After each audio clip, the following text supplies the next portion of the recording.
It was a glorious time. The wise guys were all over the place.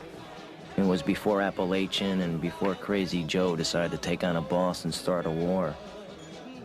It was when I met the world. It was when I first met Jimmy Conway. He couldn't have been more than 28 or 29 at the time, but he was already a legend. Now, he'd walk in the door and everybody who worked the room just went wild. He'd give the doorman 100 just for opening the door. He'd shove hundreds in the pockets of the dealers and all the guys that ran the games. I mean, the bartender got 100 just for keeping the ice cubes cold. The Irishman is here to take all your guineas money. Want a drink? 7-7.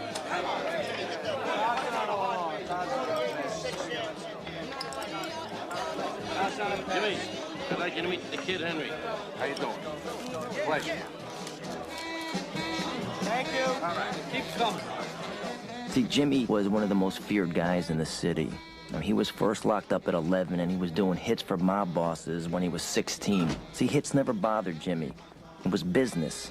But what Jimmy really loved to do, what he really loved to do was steal. I mean, he actually enjoyed it. Jimmy was the kind of guy who rooted for the bad guys in the movies. Give me a wallet. You might know who we are. We know who you are. Understand? You know, he was one of the city's biggest hijackers. Booze, cigarettes, razor blades, shrimp and lobsters. Shrimp and lobsters were best. They went really fast. And almost all of them were gimmies. I mean, they just gave it up, no problem. They called him Jimmy the Gent. Tommy, help the lady. Drivers loved them. They used to tip him off about the really good loads. And of course, everybody got a piece.